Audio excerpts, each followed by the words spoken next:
नमस्कार. मालिकेच्या पुढील काही भागांमध्ये खूपच जबरदस्त असा ट्विस्ट आपल्याला पाहायला मिळणार आहे. इकडे नागराज आणि प्रिया यांचं बोलणं चाललेलं असतं. प्रिया खूप चिडलेली असते. ती म्हणत असते की तुम्ही सगळ्यांनी मला एकटं पाडण्याचा प्लॅन केलेला आहे. तुम्हाला तिघांनाही असं वाटत आहे ना आता माझी गरज नाही. पण एक गोष्ट लक्षात ठेवा, जर मी तुमच्याबरोबर नसेल तर तुमची वाट नक्कीच लागणार आहे. त्यानंतर रविराजला प्रियाच्या वागण्याबद्दल संशय येत असतो, कारण नागराजने पण प्रियाला मदत न करण्याचं ठरवलेलं असतं आणि सांगितलेलं असतं की एक गोष्ट लक्षात ठेव, तू शांत राहा. आज महिपतसोबत जे तू बोललेली आहे, म्हणजे प्रिया महिपत आणि साक्षीला धमकी दिलेली असते आणि त्यामुळं नागराज तिला म्हणतो की आज महिपतसोबत तू जे काही बोललेली आहे, वागलेली आहे, त्याचा परिणाम काय होऊ शकतो तुला माहिती आहे का? महिपत तुला जीवे पण मारू शकतो आणि तिकडून जर सुटलीस तर इकडे दादा तुला अडकवू शकतो. त्यामुळं एक गोष्ट लक्षात ठेव, काहीही झालं तरी जरा शांत राहा आणि आम्हाला विचारल्याशिवाय, आम्हाला सांगितल्याशिवाय काहीही करू नकोस, नाहीतर पूर्णपणे अडकशील, असं नागराज प्रियाला सांगत असतो. पण प्रियाला काही हे पटत नसतं. तिचं असं म्हणणं असतं की तुम्ही सगळेजण मला फसवत आहात. इकडे रविराजच्या पण डोक्यात विचार सुरू असतात.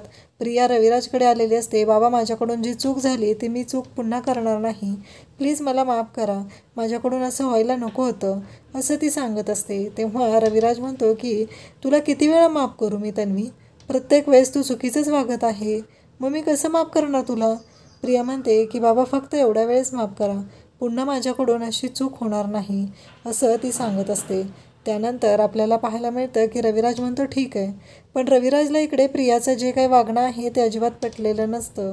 म्हणून रविराज प्रियावरती लक्ष ठेवायचं, प्रियाच्या बाबतीत माहिती काढायचा विचार केलेला असतो.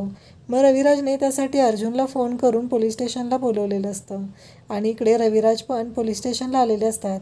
मग तिथं त्यांचे जे मित्र आहेत इन्स्पेक्टर, त्यांना रविराज जाऊन भेटतात आणि म्हणतात की कसं आहे, वात्सल्याश्रम मर्डर केस जी आहे ती केस मी पहिला हँडल करत होतो, पण आता मी ती केस हँडल करत नाही, तर माझा शिष्य अर्जुन सुभेदार ती केस हँडल करतो. पण मला ना काही गोष्टींचा तिथे जाणून घ्यायच्या आहेत की ते आश्रम जेव्हा तुम्ही सील केलं तेव्हा तिथलं साहित्य तुम्ही आणलेलं असणार आहे, तिथं काय होतं, डॉक्युमेंट्स वगैरे. तेव्हा ते सांगतात की हो, तिथले मुलांचे जे डॉक्युमेंट्स आहेत, काही वस्तू आहेत, ते आम्ही प्रत्येक गाठोडं होतं तिथं सेपरेट, ते तिथं आणलेलं आहे. पण मग रविराज आता अर्जुन आणि चैतन्याची वाट बघतो, कारण त्याने अर्जुन आणि चैतन्यालाही बोलवलेलं असतं, कारण ही केस आता चैतन्य आणि अर्जुन हे दोघंजण हँडल करत असतात, त्यामुळं त्यांना बोलवलेलं असतं. त्यानंतर ते दोघं तिथे येतात. रविराज पण बोलू लागतो.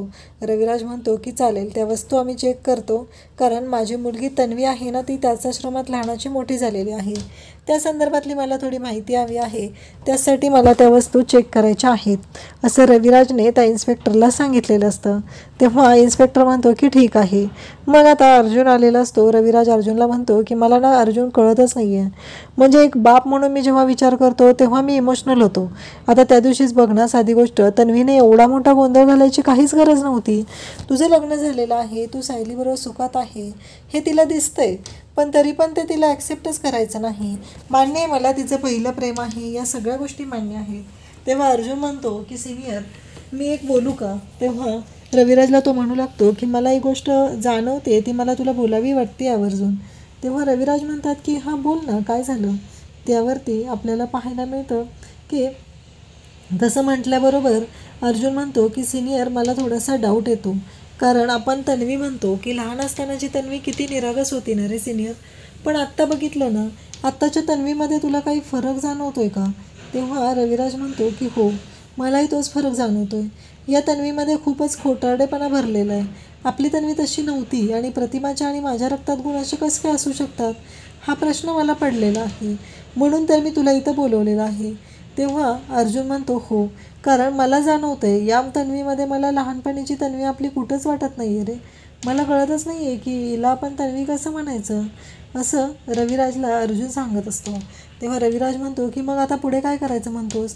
तेव्हा ते म्हणतात की आपण आधी ते बघूया, आणि ते गाठोडे बघायला गेल्यानंतर तिथे त्या दोघांच्या लक्षात येतं की त्या गाठोड्यांमधलं सायली आणि प्रियाचं जे गाठोडं आहे ते गायब आहे. अर्जुन म्हणतो आपण लास्ट टाईमही आलो होतो चैतन्य, तेव्हाही ते 2 गाठोडे गायब होतात आणि आत्ताही ती 2 गाठोडे तिथे नाहीत. त्यामुळं त्या दोघांनाही संशय आलेला असतो आणि ते रविराजलाही सांगतात, मागेही आम्ही हे गाठोडे चेक करायला आलो होतो तेव्हाही आम्हाला इथं 2 गाठोडे गायब जाणवले होते आणि आत्ताही आम्हाला तेच दिसतंय. तेव्हा रविराज म्हणतो, तुला काय म्हणायचं आहे अर्जुन? तेव्हा अर्जुन म्हणतो की आपण तन्वीच्या प्रत्येक गोष्टीवर लक्ष ठेवलं पाहिजे. नक्की ती कोणाला भेटते, काय करते, कारण मला डाऊट आहे की ती साक्षीच्या कॉन्टॅक्टमध्ये आहे, साक्षी आणि महिपतच्या.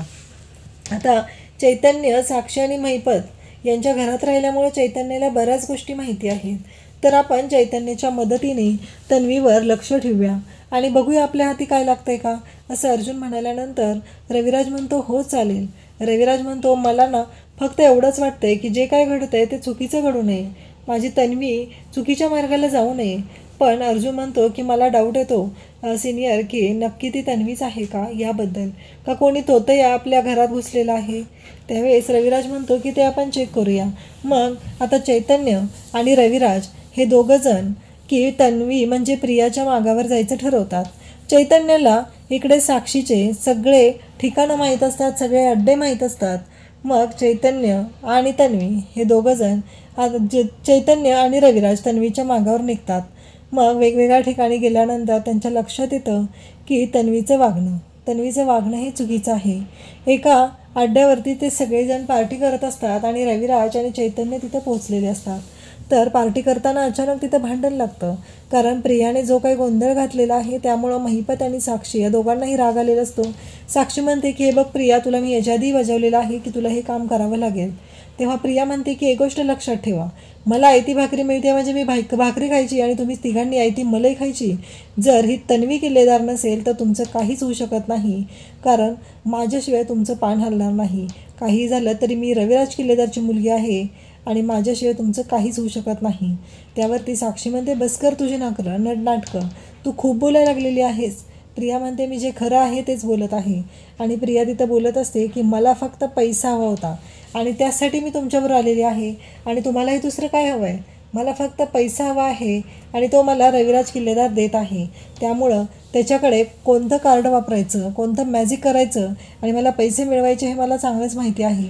गेली वर्ष झालं मी तिथं आनंदात राहत आहे. मला त्याने कधी कुठल्याही गोष्टीत पकडलं नाही आणि हे सगळं मी पैशासाठी करत आहे, प्रॉपर्टीसाठी करत आहे. एकदा का ती प्रॉपर्टी माझ्या नावावर झाली तर किल्लेदारची की मी सुखी झाले. मग मला हा किल्लेदार कोण आणि प्रतिमा कोण याच्याशी काही देणं घेणं नाही आहे. मला फक्त ही प्रॉपर्टी हवी आहे आणि मला श्रीमंतीमध्ये जगायचं आहे, ऐशोआराममध्ये जगायचं आहे. आता रविराजच्या कानावरती हे सर्व बोलणं पडतं तेव्हा रविराजला धक्का बसतो. तर चैतन्य रविराजला सावरतो आणि म्हणतो की आम्हाला डाऊट होताच की ही त्या साक्षीला मिळालेली आहे, पण हेही तेवढंच खरं आहे की आत्ता तिनं जे काही बोललेले आहे ते पूर्णपणे चुकीचं आहे. तिला तिच्या बापाचंही काही वाटत नाही आहे. तिचं असं सरळ म्हणणं आहे की मी इथं आलेले आहे ते मला पैसा हवा आहे म्हणून आलेले आहे. आता रविराजसमोर प्रियाच्या खऱ्या चेहऱ्याचा उलगडा झालेला आहे. अशाच अपडेटसाठी चॅनलला सबस्क्राईब करा. थँक्यू.